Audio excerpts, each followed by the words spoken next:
Dalam hidup, tidak sedikit orang yang mudah terluka oleh perkataan, sikap, atau perlakuan orang lain. Hati yang tersinggung seringkali muncul bukan karena besarnya peristiwa, melainkan karena cara batin memaknainya. Ajaran Buddha mengajarkan bahwa penderitaan tidak semata-mata datang dari dunia luar, tetapi dari reaksi batin yang belum memahami hakikat kehidupan yang berubah dan tidak dapat dikendalikan sepenuhnya. Buddha tidak mengajarkan manusia untuk menjadi kebal terhadap perasaan, melainkan untuk memahami perasaan itu sendiri. Orang yang sulit disakiti bukanlah mereka yang berhati keras atau tidak peduli, tetapi mereka yang memiliki kebijaksanaan dalam melihat kenyataan. Mereka memahami bahwa kata-kata orang lain hanyalah suara, sementara luka muncul ketika batin melekat dan menafsirkannya sebagai serangan terhadap diri. Ketika seseorang menyadari bahwa pujian dan celaan sama-sama berlalu, maka hatinya tidak lagi mudah terguncang. Ia belajar berdiri di tengah perubahan tanpa kehilangan keseimbangan batin. Karena itu, orang yang sulit disakiti hatinya bukanlah orang yang hidup tanpa masalah, tetapi mereka yang telah melatih batinnya. Mereka memahami bahwa kedamaian tidak bergantung pada bagaimana orang lain memperlakukan kita, melainkan pada bagaimana kita merawat kesadaran di dalam diri sendiri. Mari telusuri pemahaman yang sangat berharga ini, dan tanpa berlama-lama ayo langsung saja kita mulai. Ciri-ciri orang yang sulit disakiti hatinya. Pertama, memahami ketidakkekalan segala hal.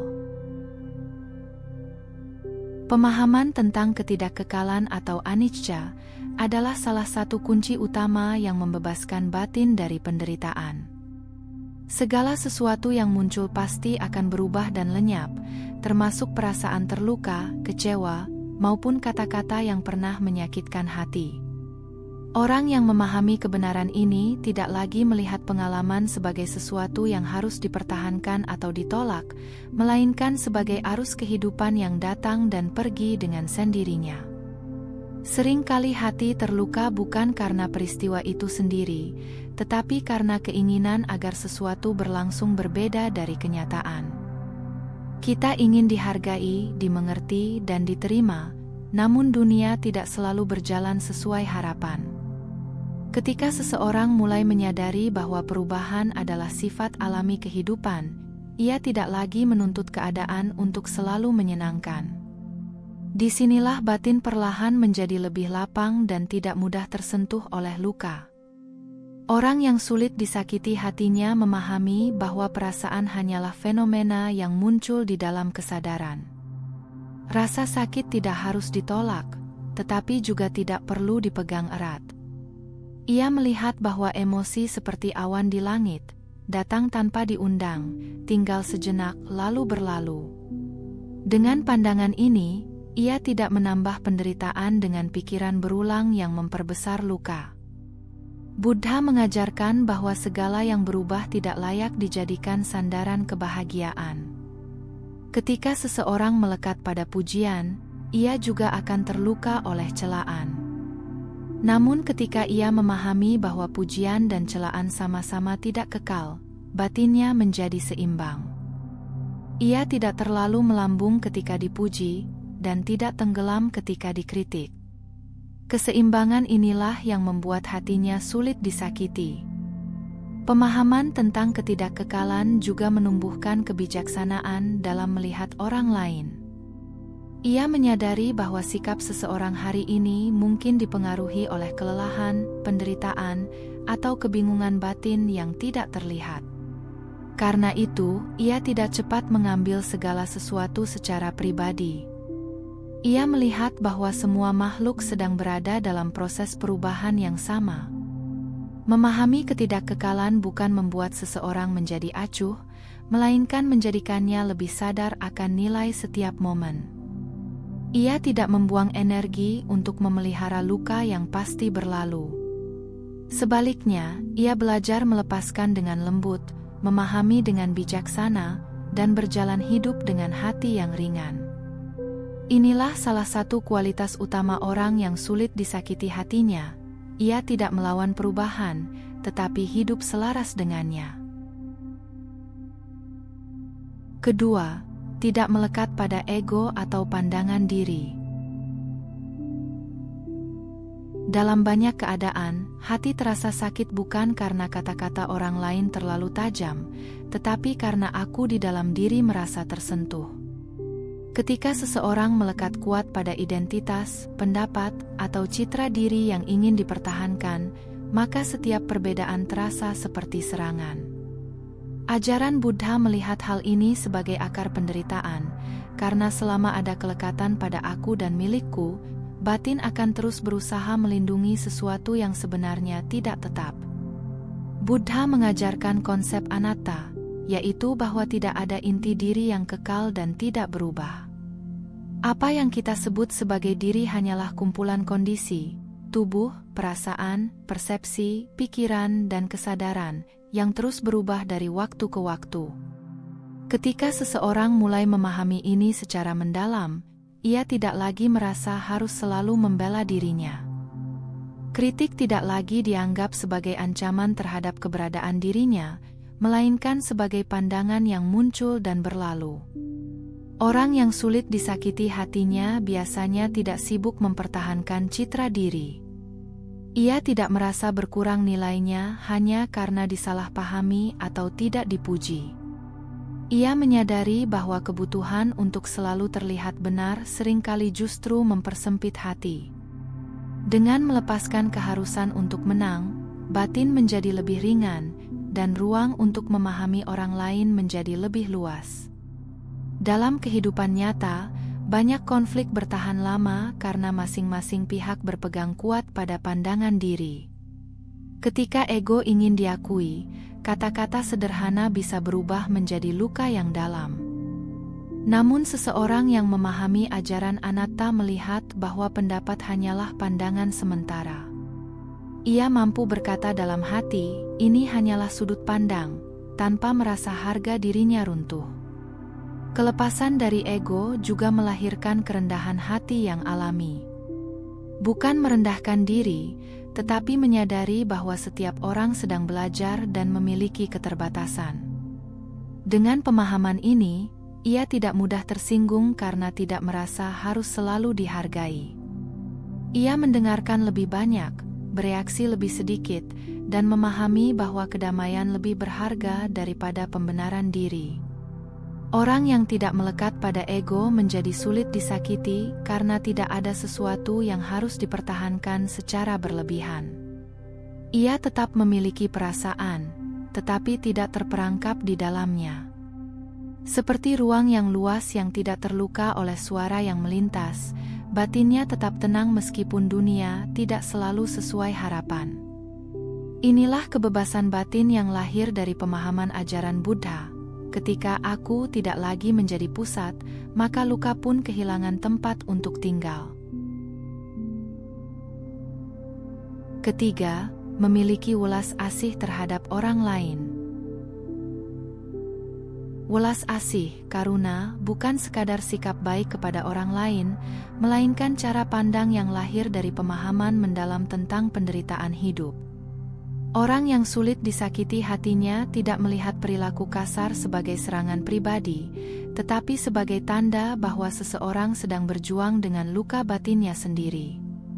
Ia memahami bahwa kemarahan seringkali adalah bahasa dari penderitaan yang tidak tersampaikan. Ketika seseorang membalas luka dengan kemarahan, rantai penderitaan terus berlanjut. Namun ketika welas asih hadir, reaksi itu terhenti. Orang yang memiliki belas kasih tidak menyangkal rasa sakit yang muncul, tetapi ia tidak membiarkan rasa sakit itu berubah menjadi kebencian. Ia menyadari bahwa membenci hanya akan menambah beban di dalam hati sendiri, sementara memahami justru membebaskan. Buddha pernah mengajarkan bahwa kebencian tidak akan pernah berakhir dengan kebencian, melainkan dengan cinta kasih. Pemahaman ini membuat seseorang melihat orang yang menyakiti sebagai manusia yang juga tidak luput dari ketidaktahuan dan kelemahan. Dengan sudut pandang ini, hati tidak mudah terluka, karena perhatian tidak lagi terpusat pada mengapa aku disakiti, melainkan pada apa yang sedang terjadi dalam batin orang itu. Welas asih juga mengubah cara seseorang memaknai pengalaman yang tidak menyenangkan. Alih-alih merasa direndahkan, ia melihat situasi sebagai kesempatan melatih kesabaran dan kebijaksanaan. Ia memahami bahwa setiap pertemuan dalam hidup membawa pelajaran tentang bagaimana menjaga hati tetap lembut tanpa menjadi lemah. Kelembutan inilah yang justru menjadi kekuatan sejati. Dalam kehidupan nyata, orang yang penuh welas asih tidak selalu membalas atau menjelaskan dirinya. Ia tahu bahwa tidak semua kesalahpahaman harus diluruskan, dan tidak semua luka perlu diperpanjang. Ia memilih menjaga kejernihan batin daripada memenangkan emosi sesaat. Dari luar mungkin terlihat diam, tetapi di dalamnya terdapat pemahaman yang dalam tentang sifat manusia. Welas asih membuat hati menjadi luas seperti bumi yang menerima segala jejak tanpa tersakiti. Orang yang memelihara kualitas ini tidak mudah disakiti karena ia tidak hidup dalam lingkaran reaksi, melainkan dalam ruang pengertian.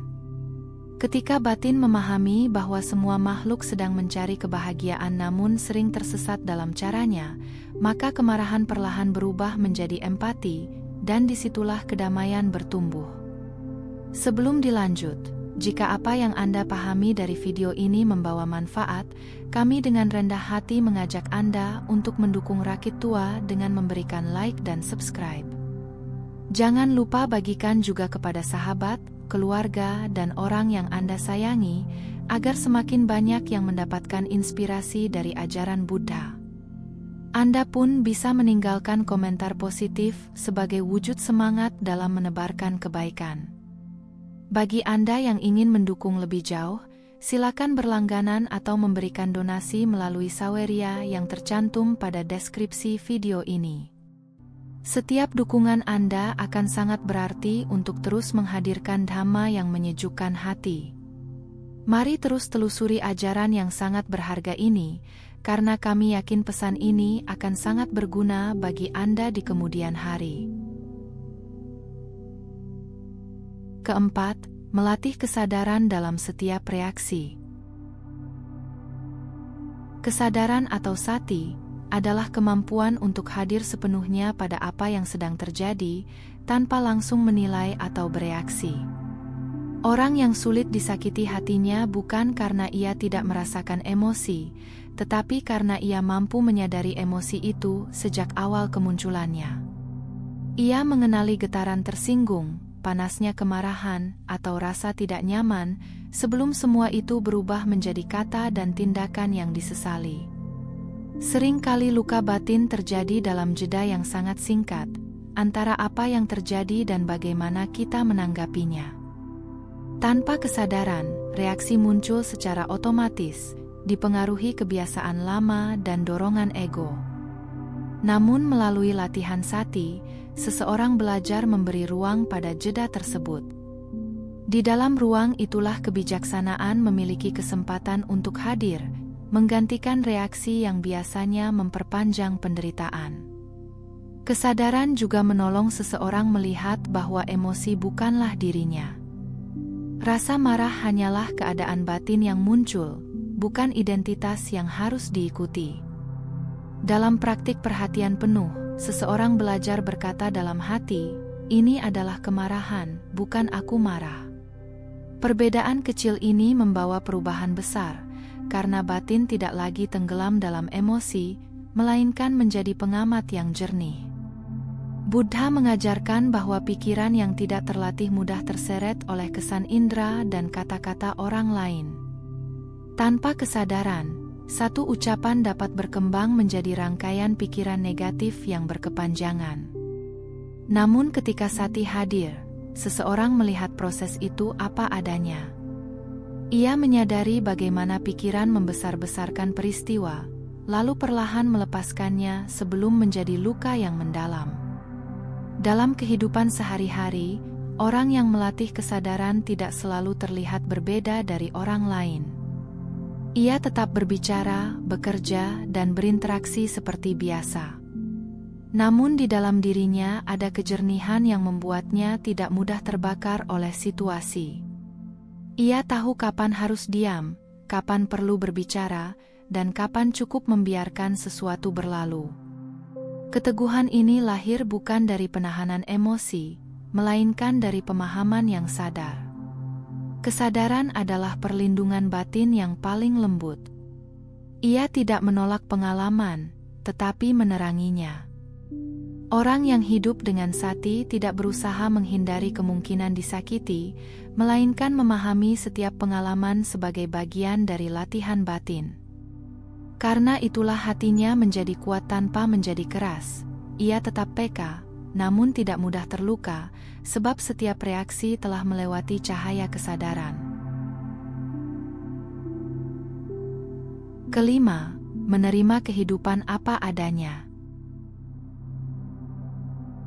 Penderitaan sering muncul bukan karena kehidupan terlalu berat, tetapi karena batin menolak kenyataan yang sedang terjadi. Keinginan agar segala sesuatu berjalan sesuai harapan menciptakan ketegangan batin yang halus namun terus-menerus. Orang yang sulit disakiti hatinya memahami bahwa hidup tidak pernah sepenuhnya bisa diatur, sehingga ia belajar berdamai dengan kenyataan, bukan melawannya. Penerimaan dalam ajaran Buddha bukanlah sikap pasrah tanpa usaha, melainkan kebijaksanaan untuk melihat segala sesuatu sebagaimana adanya. Ia memahami bahwa perbedaan pendapat, kesalahpahaman, bahkan perlakuan yang tidak menyenangkan adalah bagian dari dinamika kehidupan manusia. Dengan pandangan ini, ia tidak lagi merasa dunia sedang menentangnya, sehingga hatinya tidak mudah terluka oleh hal-hal yang sebenarnya wajar terjadi. Orang yang mampu menerima kehidupan tidak menghabiskan energi untuk mempertanyakan mengapa sesuatu terjadi padanya. Ia lebih memilih memahami bagaimana merespons dengan bijaksana. Ketika harapan tidak terpenuhi, ia tidak segera kecewa, karena ia sadar bahwa harapan seringkali lahir dari keinginan batin yang ingin mengendalikan keadaan. Dengan melepaskan keinginan untuk mengatur segalanya, batin menjadi lebih ringan dan damai. Dalam praktiknya, penerimaan membuat seseorang tidak mudah terseret emosi ketika menghadapi ketidaksempurnaan orang lain. Ia mengerti bahwa setiap manusia membawa latar belakang, luka, dan pemahaman yang berbeda. Kesadaran ini menumbuhkan kesabaran yang alami. Ia tidak cepat menghakimi, karena memahami bahwa dirinya pun tidak selalu benar dan tidak selalu sempurna. Ajaran Buddha juga mengingatkan bahwa kehidupan selalu berada di antara suka dan duka, untung dan rugi, pujian dan celaan. Orang yang menerima kenyataan tidak terombang-ambing oleh 8 kondisi duniawi ini. Ia tidak menolak kebahagiaan, tetapi juga tidak hancur ketika menghadapi kesulitan. Keteguhan batin inilah yang membuatnya sulit disakiti, karena ia tidak menggantungkan kedamaian pada keadaan luar. Menerima kehidupan apa adanya adalah bentuk kedewasaan spiritual. Hati menjadi tenang bukan karena dunia berubah menjadi sempurna, tetapi karena cara memandang dunia berubah menjadi lebih bijaksana. Dari penerimaan lahir kelembutan, dari kelembutan lahir kedamaian, dan dari kedamaian itulah seseorang berjalan melalui kehidupan tanpa mudah terluka, sebagaimana ajaran Buddha menuntun manusia menuju kebebasan batin. Keenam, menjaga kedamaian lebih dari keinginan untuk menang. Banyak pertengkaran sebenarnya tidak lahir dari persoalan besar, melainkan dari dorongan halus untuk diakui sebagai pihak yang benar. Ketika keinginan untuk menang lebih kuat daripada keinginan untuk memahami, kata-kata berubah menjadi senjata, dan hubungan perlahan terluka. Orang yang sulit disakiti hatinya memahami bahwa tidak semua perbedaan harus dimenangkan, karena kemenangan yang mengalahkan orang lain seringkali justru mengalahkan kedamaian batin sendiri. Ajaran Buddha menuntun manusia untuk melihat bahwa keterikatan pada pandangan dapat menjadi sumber penderitaan. Ketika seseorang terlalu melekat pada pendapatnya, ia akan merasa terancam oleh pandangan yang berbeda. Sebaliknya, orang yang bijaksana melihat pendapat sebagai alat, bukan identitas. Ia mampu berdialog tanpa harus mempertahankan diri, karena ia tidak menempatkan harga dirinya pada hasil perdebatan. Menjaga kedamaian bukan berarti menghindari kebenaran, tetapi memahami cara dan waktu yang tepat untuk menyampaikannya. Dalam banyak keadaan, diam bukan tanda kelemahan, melainkan bentuk pengendalian diri. Buddha sendiri mengajarkan ucapan benar, yaitu berbicara pada waktu yang tepat, dengan niat yang baik dan membawa manfaat. Ketika kata-kata hanya memperpanjang konflik, memilih hening justru menjadi tindakan yang penuh kebijaksanaan. Orang yang mengutamakan kedamaian juga memahami bahwa perdebatan seringkali dipicu oleh emosi yang sedang memuncak. Ia tidak menambah api pada api. Ia memberi ruang agar emosi mereda, karena ia sadar bahwa keputusan yang diambil dalam kemarahan jarang membawa kebaikan. Dengan kesabaran ini, ia melindungi hatinya sendiri dari luka yang sebenarnya tidak perlu terjadi. Dalam perjalanan batin, kemenangan sejati bukanlah membuat orang lain kalah, melainkan mampu menaklukkan kemarahan, kesombongan, dan dorongan untuk selalu diakui. Ini adalah kemenangan yang tidak terlihat dari luar, tetapi membawa ketenangan yang mendalam. Orang yang mencapai pemahaman ini tidak lagi mudah tersinggung, karena ia tidak merasa perlu membuktikan dirinya kepada siapapun. Menjaga kedamaian adalah bentuk kebijaksanaan yang lahir dari pemahaman akan hakikat hidup yang singkat dan terus berubah. Ketika seseorang menyadari bahwa waktu terlalu berharga untuk dihabiskan dalam pertengkaran, ia memilih jalan yang lebih lembut. Ia tidak kehilangan apapun dengan tidak menang, justru menemukan sesuatu yang lebih berharga, hati yang tenang, hubungan yang terjaga, dan batin yang tidak mudah disakiti. Hati yang sulit disakiti bukanlah hasil dari pengalaman hidup yang mudah, melainkan buah dari latihan batin yang panjang. Seperti air yang jernih karena dibiarkan tenang, batin yang tidak mudah terluka lahir dari kesediaan untuk memahami diri sendiri secara mendalam. Ia tidak menolak perasaan, tetapi tidak pula tenggelam di dalamnya. Ajaran Buddha mengingatkan bahwa penderitaan berkurang ketika kita berhenti menuntut dunia untuk selalu lembut kepada kita dan mulai belajar melembutkan cara kita memandang dunia.